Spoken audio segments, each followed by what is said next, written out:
But I can't do that. I can't do that. I can't help her. I can't hold her.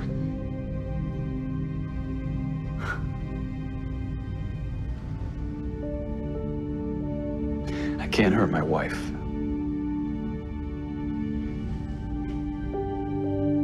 What do I do?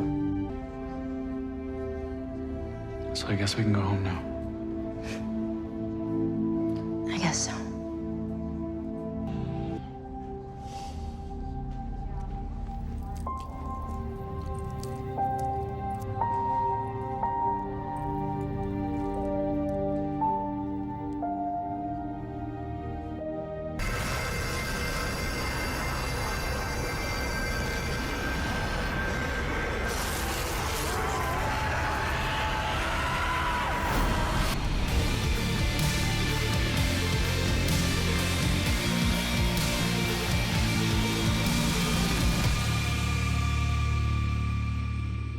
Hey guys, Ben here, and welcome back to another video on Supergirl Season 3, and today we're going to be doing my review for episode 17, so if you do go on to enjoy the video, please be sure to leave a like and a comment, and subscribe if you're new, so you don't miss any Supergirl videos later this year.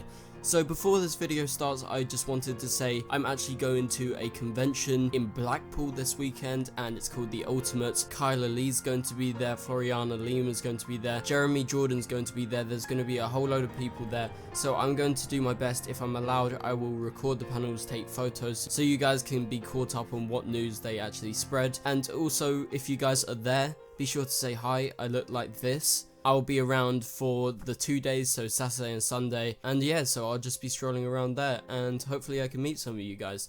But anyway, back onto today's review. So episode 17 was a very good episode. I did have a few gripes with the episode. I will get those out of the way right now. So my only gripes with the episode was maybe the pacing. The pacing was a tiny bit off throughout, and although I felt like after we went past the Lena versus Kara stuff, I felt like it actually got a lot better, and that was the only bit that sort of held the episode down for me, was that total switch of character in both of these people, and it just seems really illogical how Supergirl always trusted Lena in the past, and this time I understand why she's upset, but she holds a grudge for a long time, and it just seemed kind of off. That was the only down part of the episode in my opinion. But on to today's review. So we're going to be doing this in no particular order, but first off we're going to talk about the ending. So Julia betrays the World Killers. We find out that Julia is stronger than Purity, and as the spectator and also the characters, that gives us hope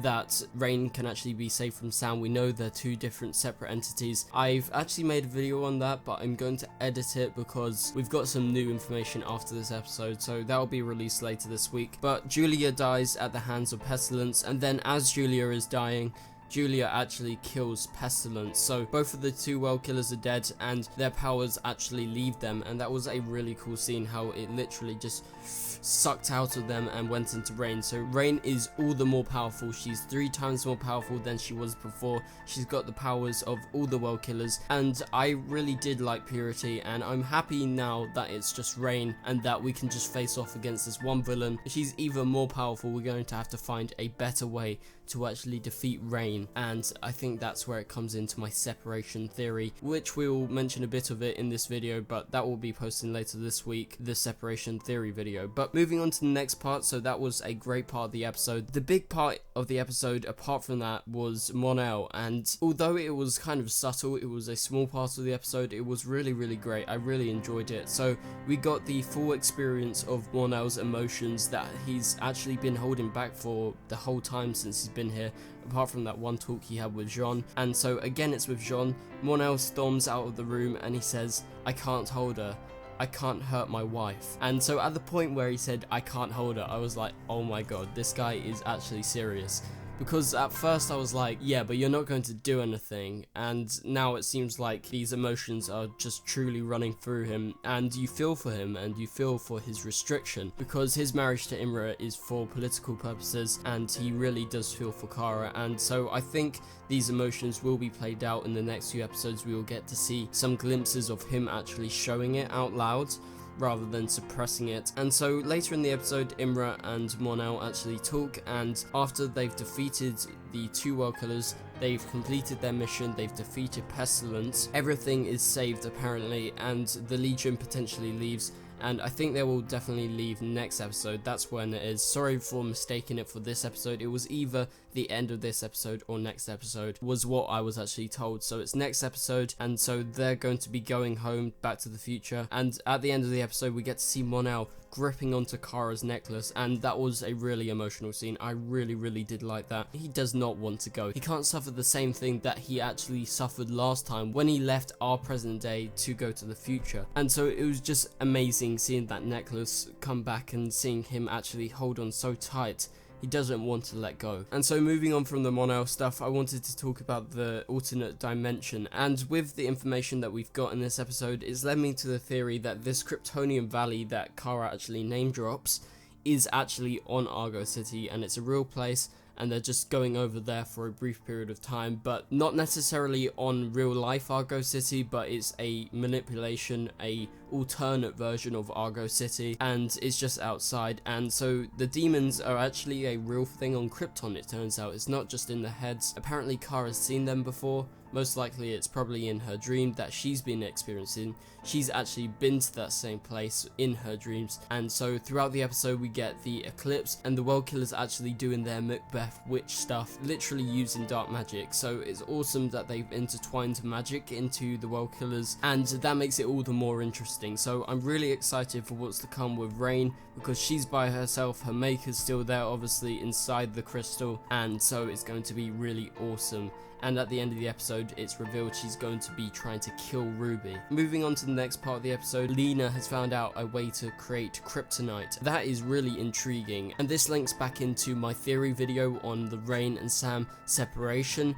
And if you didn't know, on Smallville they introduced something called black kryptonite, which was synthetic kryptonite like, which Lena actually made to actually withstand Rain and to suppress her. And so I think that the black kryptonite theory is going to come into play within the next 2 episodes, with them trying to split Rain and Sam. And again, Rain and Sam were brilliant in this episode. Odette Annable smashing it once again the best person in the episode. She's been killing it recently, and I love the conflict between Sam and Rain, and the emotional scenes with Sam were absolutely brilliant. Brushing over the massive fight, it was a great fight. We got to see Mon-El and Imra actually fighting Pestilence for the second time, and we got to see Alex's new suit and Alex's new gun. That was really badass. I really enjoyed those scenes. And we got to see Kara versus Rain. They did the Harry Potter, they did the Harry versus Voldemort heat vision fight. That was absolutely brilliant. And finally, just to wrap this video up, I did like the James and Lena stuff at the end of the episode. I really felt for James and Lena in this episode, because Kara was being really harsh, and I'm just glad that they're fine and it didn't affect them, and that James didn't just suddenly switch sides once again, and it was just quite satisfying, that end scene. So anyway guys, thank you guys so much for watching. Please be sure to leave a like and a comment, and subscribe to not miss that theory video, which we'll be posting sometime later this week, and also my trailer breakdown for episode 18 tonight. So anyway guys, I will see you guys later. Goodbye.